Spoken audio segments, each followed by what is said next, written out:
Hey y'all, hey, it's another episode of Bonafide Her podcast featuring the one and only Mikayla Boykin. I love the intro. What's up, y'all? I have to bring the energy, I love it. I love it. I love it. I'm not gonna lie, I love it. How you doing, girl? I'm well. How about yourself? We blessed to be alive. Another day, another opportunity, another blessing, another dollar. So, Oh yeah. so Another day, another dollar. period. So let's get to it. So, Miss Mikayla, can you let us know how you got to where you are in your sports story? Yeah, shoot. Where do I begin? Honestly, grew up. Started playing basketball when I was 4 years old. Was inspired by my older brother. His name is Michael Boykin. You'll see later on too in the podcast. Just I was super inspired by my brothers. My brothers, my father, my mom. I'm really family oriented, so they really inspired me to, jump into the game. So started at 4, wanted to be just like Mike, and it's crazy because it's like cliche because the want to be like Mike saying Michael Jordan. My brother name is Michael, so it's I've always lived by that mantra of want to be like Mike. And once he started playing, I was like, man, I want to do what you do. And he started getting better. I started getting better. Um, Started playing AAU with my dad. Actually created an AAU team called Wing Spot at the time. And it was just a local kids, from the hood, just getting together and keeping everybody out of trouble. And it turned into something that we call the Clinton Ballers, all boys team. Didn't start playing with girls until like sixth, seventh grade, whenever I was forced to. And, from there, just kind of took off, had a whole bunch of, offers, going into, seventh, eighth grade. I remember at one time in my seventh grade game, I had Duke and UNC sitting front row at a middle school game. So that was super dope to, kind of go through. And then just took off from there, committed to Duke eighth grade. And, the rest is kind of history. Hey, because I remember man, what's it called? It was crazy because I remember hearing about you, and I used to live in Wilmington, so the 910. Mm-hmm. So it was like I used to hear about Clinton a lot because it was at the time I remember hearing about Clinton because of softball because my sister was played travel softball, and they had Mm-hmm. a travel team from Clinton. I was like, oh, Yeah, they had like a certain accent. I'm like, oh my gosh, like. for sure. Yeah. And then, but I used to hear about you all the time a lot, especially this girl's crazy good. I'm like, oh, okay, but and then from what I remember hearing, you had multiple times scored 60 plus points, even a quadruple double, which is very, very rare at the time. Yeah. It's like one of those moments. But what's it like for you to be able to, you know, make history within your high school career? Yeah, man, it means a lot. Coming from where I come from, it's rare that you see stuff like that. And because Clinton is not huge for women's sports, I was able to change that trajectory. I mean, we had some greats that came before me. Tanya Sampson. You have a lot of legends that come from where I'm from, but it was a while before someone like me came about. And people don't even really realize that I only played 2 years of high school basketball. I played my freshman year and I played my senior year, and I broke so many records. It's crazy. Like, you talk about the quadruple doubles, and I humbly brag all the time because I worked so hard for what I got, and now I can finally humbly brag about myself, and I'm okay with that because I understand that as you get older, like I can be proud of myself. But with the quadruple doubles, I believe it was like I think I had 4 or 5 quadruple doubles, maybe. I want to say I got to go back and look at the record book, honestly. But with those, it was just me having fun and being able to be an inspiration to people. I remember being in high school and we would travel to different games and stuff, and people would come to the games with like cutouts of my face and like asking me to they have these like life-size stickers that they want me to sign that they made for me. It was just like crazy. But coming from where I come from, like I said, you don't see this. So me kind of being in the spotlight, it brought my city together. And when I say together, like we were all one at that time, just because everybody was so focused on the sports world. They were seeing something that people don't rarely see. and it just gave everybody hope. And whenever I was able to see that I gave a lot of people hope, that just changed my whole mindset around like the game of basketball, the impact that I can make on and off the court. It was just crazy. For sure. And then, committed to Duke, which is one of the powerhouses for women's basketball. Like, I remember it's crazy because I remember the team that y'all had a great team. Like, you had Lexi Brown, who transferred from Maryland. You had Rebecca Greenwell. Like, the squad was crazy. So, like, what was that like to be able to be part of that team, the Duke program, and then like just how impactful was it for you? No, for sure. You talk about Lexi and Becca, two All Americans. I came in as a freshman, just like having two superstars on your team. You can learn from them and grow.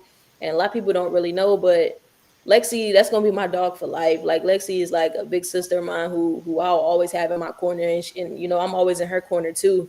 And whenever I got to Duke, Lexi literally took me under her wing. And when she did, it was like wherever you see Lexi, you see me. Where you see me, you see Lexi. And she was really like a driving force and like keeping me motivated, keeping me inspired. Just seeing how hard she works, like it was just like inspirational, and it made me want to work 10 times harder. Even whenever I had tore my ACL, she was still one of those ones that was constantly like motivating me, being there for me. And it was just somebody that I could look up to, and also have a friend in. So playing with those two, it was crazy. Like the real life Splash Sisters, like that's what they were called. Um, so it was. I wouldn't trade my freshman experience for anything in the world, just because of having who I had on the team, and the relationships that we built. Like it's just amazing. For sure. And girl, you right about Lexi because Lexi, I will say, is a fashion icon too. Oh Like, yeah, just absolutely. like it was crazy because UNC. So I went to UNCW, and I remember UNCW would actually faced against Duke back in 2016 or 7. And it was like a close game, so it was Hmm. like a private game. And like one of my teammates was real close with Lexi. I'm like, man, like you get to like you were close with Lexi. I remember Lexi when she was like the 2013 class, like just part of that 2013 class, and I was like, so. But went to OG Lex. yes, shout out to Lexi. So, um, got a chance to play, and then like, you know, it's you gotta, there was times where you face some of the adversities. So how did like the adversities that you faced kind of helped you become like just be able to overcome so many things in life that you're like this kind of like shaped me who I am. Yeah, like I would definitely say the adversity helped me become the woman I am today. And I say that because I had to learn how to be an infinite sponge. Something that whenever I go speak and stuff like that, I always talk about being an infinite sponge. And what I mean by being an infinite sponge is being able to learn from every single situation that you're in, being able to grow, being able to get more understanding. And I was able to get a better understanding of myself. Tearing your ACL 5 times, that's not easy to do. And, when we talk about when I first tore my ACL, I tore it when I was 14 years old, and I was one of the top players in the country. So in my head, I'm thinking like, man, this is end all be all, but I didn't, really understand that, that wasn't going to be anything, but I was able to adapt. First time tore it, I was in shambles. I'm like, man, like I'll never be able to play basketball again. You know, a week after that, my parents let me lay on the couch for a week, and after that, they was like, get up, it's time. Like it's time for you to start working. And ever since then, it changed my mindset of things, and I was able to listen and learn from them about just dealing with adversity and how to handle it.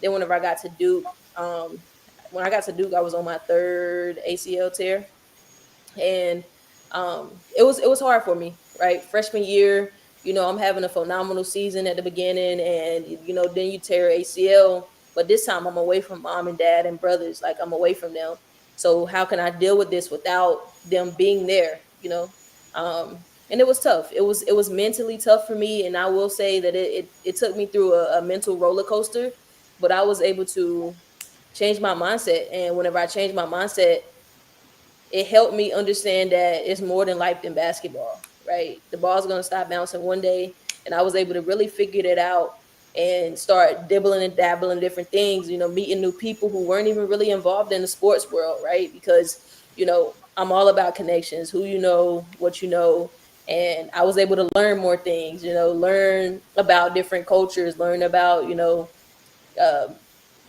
just different ideas, different ways of life that wasn't sports, right? And whenever I did that, I was able to just, maximize my potential because I feel like I was putting myself in the inside of a box, just kind of being around the sports world for a little bit. But my injuries helped me expand, you know, um, helped me grow, helped me become the person, like I just said earlier, like the person I am today. Ooh, amen. I like the infinite sponge because, like, like the sponge absorbs like information like that. So I'm like, Mm-hmm. that is such a great analogy right here. So I like, Uh-huh. For sure. and you transferring from Duke to UNC Charlotte, but my question for you is, what was the transition like? But also, like, what would you say is the similarities and differences in the competition wise between, like, say, the ACC versus, I believe, UNC Charlotte was CUSA, but correct me if I'm wrong. So, Yeah, it what was was that? CUSA. It was definitely different. Um in the most respectful way. You have Duke, who's like a powerhouse, like one of the top women's basketball programs in the country. Charlotte is growing, definitely growing, and mold great players. You have Octavia Jet Wilson, you have Deja Lawrence, you have a lot of people that come from Charlotte too, who are very successful in their pro careers. And I think the difference for me, it wasn't even basketball wise. Like you're gonna go out there and compete every single day, whether you're at Duke, whether you're at UNC Charlotte, whether you're at UNCW, you're gonna go compete, right? And ultimately, everybody is chasing that same goal, which is a national championship. So you're gonna go out there and you're gonna have fun. And you're gonna compete. I never really like to put, like the talent wise. I never really like to say like a team is or a school is better than such and such, because nowadays you don't know who you're going to run up against, right? You don't know who's been in a dungeon putting that work in. So I don't really like to compare, but I will say, as far as community campus wise, at Duke I was able to build that community around just the things that I wanted to do outside of basketball. So I went and I crossed AKA at Duke. I was able to get into the community at Duke a little bit more than I did at Charlotte. But on the other hand, although Charlotte didn't provide, that direct student engagement for me, I was able to build so many different connections with people who, sit up high up at Charlotte, just like, business owners and, whoever runs like, honestly, CEOs of, top companies. I was able to, tackle those conversations a different way because they were teaching me how to build a community as far as a business community here at Charlotte. So it was two different spectrums, you know what I mean? And for me, they just came together and became something so beautiful. Now I'm able to jump into both sides of the spectrum and bring it together, and now I just have like a literally a what's the word I'm looking for, I have a village around me, so Hey, amen. You played with D Law. yeah. Hey, man, I remember I was like, I was like, I think I asked the deal. I was like, did you know a girl named Mikayla? She's like, yeah, that's my dog. I was like, Yep. man, because Yep. I did play with D Law.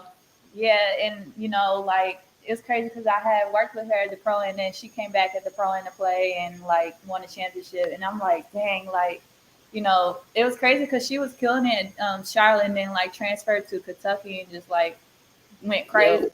So it's like, Mm-hmm. but She did her thing. my question for you is, UNC Charlotte, during that time, NIL had just been passed, implementing everything. One of the, you know, one of the faces of Moolah Kicks, which, first of all, their shoes are amazing. Mm-hmm. So what was that like to receive the NIL deal with, Moolah Kicks, but also enter in the NIL world to where you like provide opportunities for others? For sure. Moolah, a lot of people don't know this, but Moolah is like the OGs for me. I remember whenever I was at Duke, actually, my last year at Duke, I want to say, um, I did an internship with them actually, whenever they were, just starting to get, on. And I did an intern with them. Natalie, she's a CEO founder, built a really good relationship with her.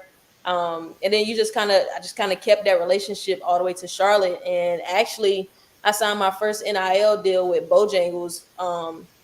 Right after I was leaving Duke to go to Charlotte, I signed a deal with Bojangles. And then honestly, it's been up from there. Like I believe I signed over 15 um, NIL deals whenever, my time at Charlotte.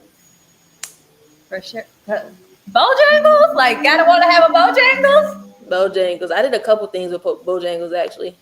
That's fire. Their Bowberry biscuits are just top tier. Oh So yeah, Bojangles is top tier for sure. I wish they brought back the cheddar bow biscuits, which was the biscuit with the cheddar, just the I cheese. actually never had that before. I'm Girl, missing out. I'm missing out. I'm missing out. it is so good. Like it was amazing. And then like you ever like go to like fast food or food restaurants and then like they'll have like the special editions or used to have like the things and then Yep. it's so good and then they just discontinue like why would Yep. They give you like a little teaser. I'm like why would you it's like part of my soul just got ripped. Like For real. Yep. They give you a little teaser. but for man, because speaking of Moolah Kicks, like literally they have the best basketball shoes. Like I like and it was crazy because they built it for women. Because a lot of like they were saying the shoes, the shoes that we grew up hooping in, it was like majority of it is like the men's sole. So it was like Yep. it was so different for women to hoop, and sometimes it would like kind of like man, it will sometimes it would lead to sometimes injuries where it affects the women's like ankles or feet and like Mm-hmm. legs. But For the sure. shoes are literally the best that I've ever hooped in since like the CP3 ones that I used to own. Yeah. Nah, they're very, very light on your feet too. Like they feel like you're literally walking on clouds. Definitely, definitely a good shoe. Feel, hey, so true. Like you do feel like you walking on clouds. Like just come Right? on, like man. Right? Exactly. And you just mentioned you were part of the Alpha Kappa Alpha Sorority Incorporated. So, and an athlete. So, what's it like to see, like, as you are AKA, you're an athlete, and then you see a lot of like athletes, women athletes in professional sports, being part of the Divine Nine. Um, so, what's it like to see that and see the female athletes who are part of the Divine Nine just continue to grow like Asia Wilson? Yeah, I love it. Like I love to see, black women thrive. Um, you know, honestly, Asia, she's an AKA as well. Salute to my good sister. I just think that it's amazing. Like I love to see that. I love to see whenever we can come together as a, as one, as a culture, and do great things. And she's doing amazing things. Like she just did her I think it's called the A1 drops, right? The A1, something like that. Yeah. Yeah, she just dropped those sneakers, and it's amazing. Like I love seeing her thrive. She's doing a great job. Her marketing team is doing an amazing job. Like kudos to her. But I just love to see it. I love to see community come together and you know think about something bigger. The service that we do, just how we give back to the community, and just kind of what we stand for. Ooh, amen, amen. Because I was like, dang, I really love the like. I just love community service and to see that like for real, like they don't just talk about it, they all about it. So For sure. my question, and it leads to my question is, representation is super important and matters. And for you as an athlete, a black woman, you know, what's it like? How important is representation? Oh, it's so important, right? Being able to, be an example for, little girls who look like me. It's important because, I've always had that from my mom. My mom, she does amazing things, and I was that little girl who wanted to be like my mom too, and see all the things that she do. I don't think I've ever seen my mom cry. I think I might have seen her cry once or twice, but I've never really seen her cry, and it just tells you how strong she is. So to be able to have a strong black woman in my life, consistently on a consistent basis, it was something that was inspiring to me.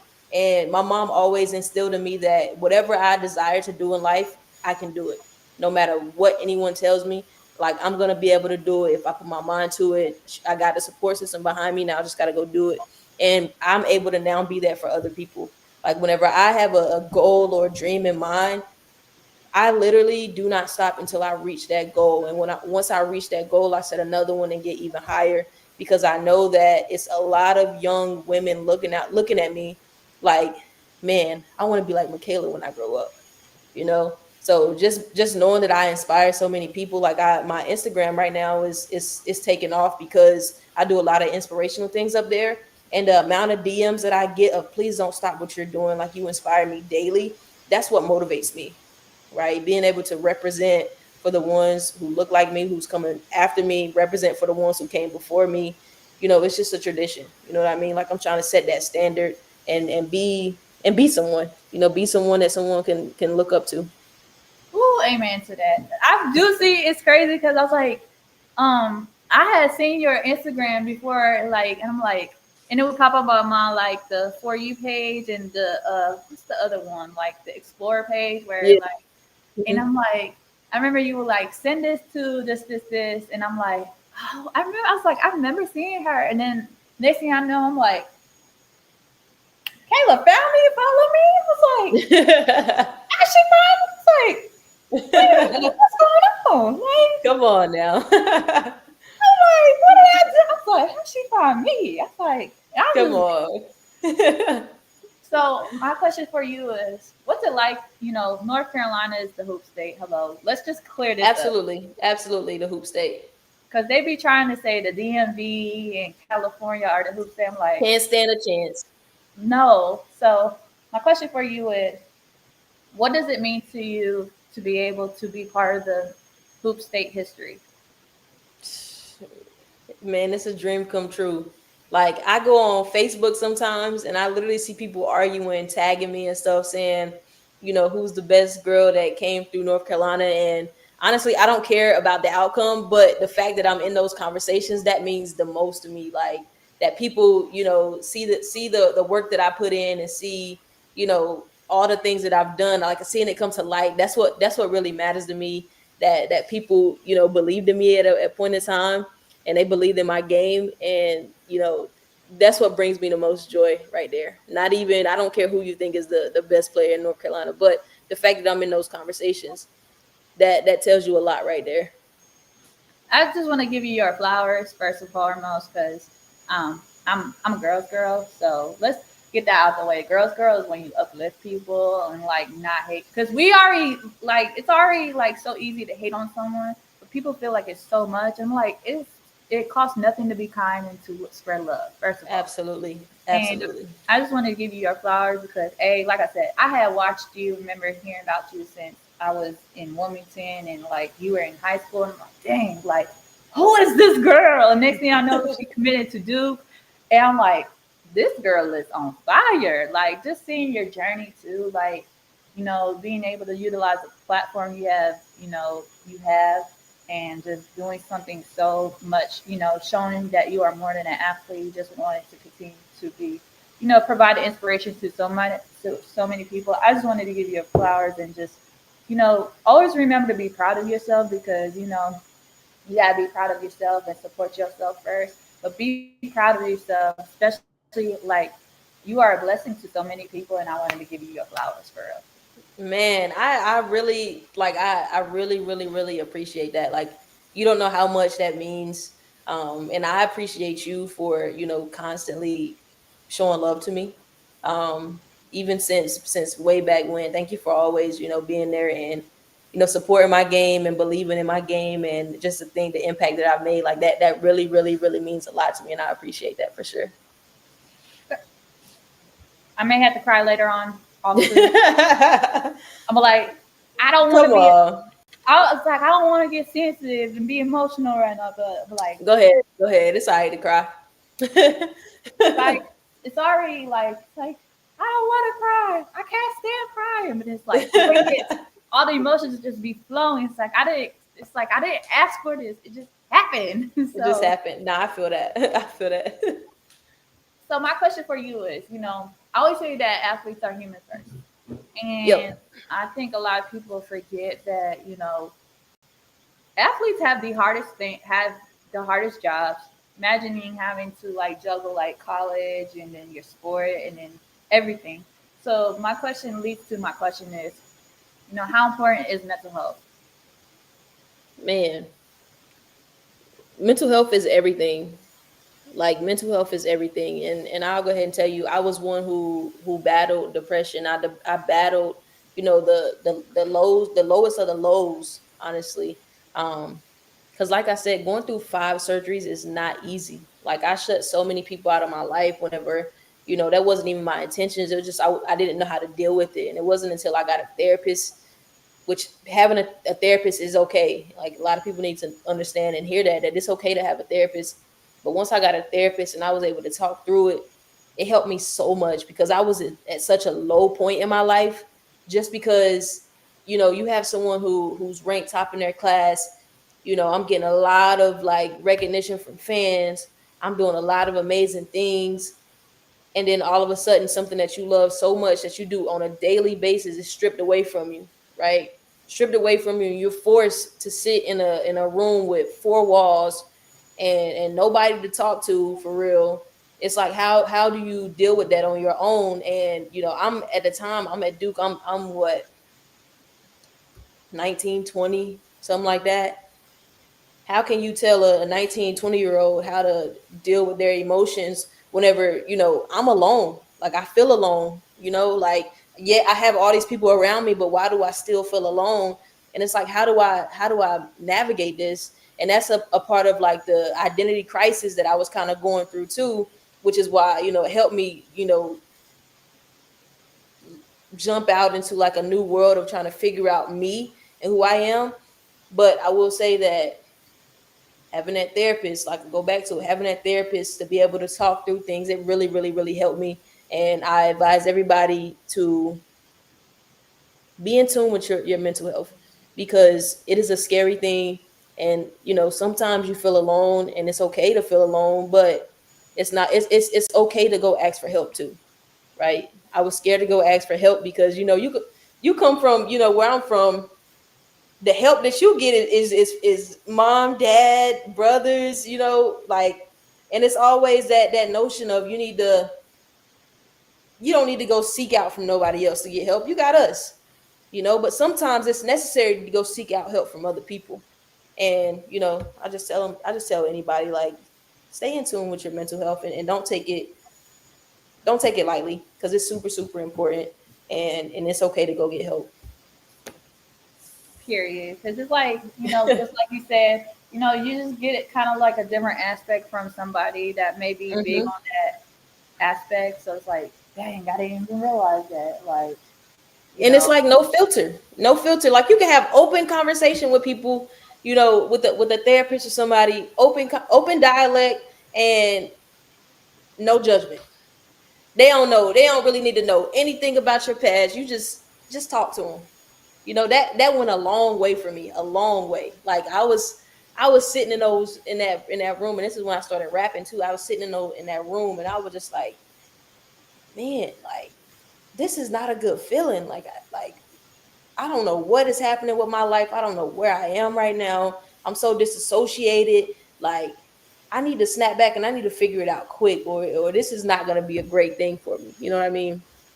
I, girl, I feel you. Like I said, like I don't know why I've been doing this lately. Like this is what happens. You've been Like, watching a lot of Love Island, huh? see, this is what happened. I didn't expect to watch Love Island. The only reason why I watched a little bit of it because I knew somebody that was on that show. Uh-oh. I was like, oh, But you knew but Clark. no, it was actually Ace. Really? Oh, wow. Let me tell you something. It's the power of social media through TikTok. You be knowing, like, he's like, you didn't expect to, like, so I was like, oh, like, it's just, yeah. Yeah. So, I say but Clark because ain't she from Charlotte or something like that? I heard she was from South Carolina, Oh. still the Carolinas. So, but the girl is gorgeous. So I'm like, oh. That's yep. It's like I don't know. I just always I always want to uplift women. Like yes, I'm here for it. The For sure. ladies are gorgeous. Like yes. For sure. So, but so my question for you is, what phrase or word would you describe your journey?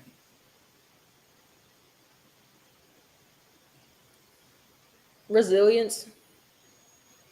I think resilience is the best word to use for that, just because of everything that I've been through. I was still able to come out prosperous, and no matter what life threw me, I took it to the chin. I got back up and kept fighting, kept pushing through.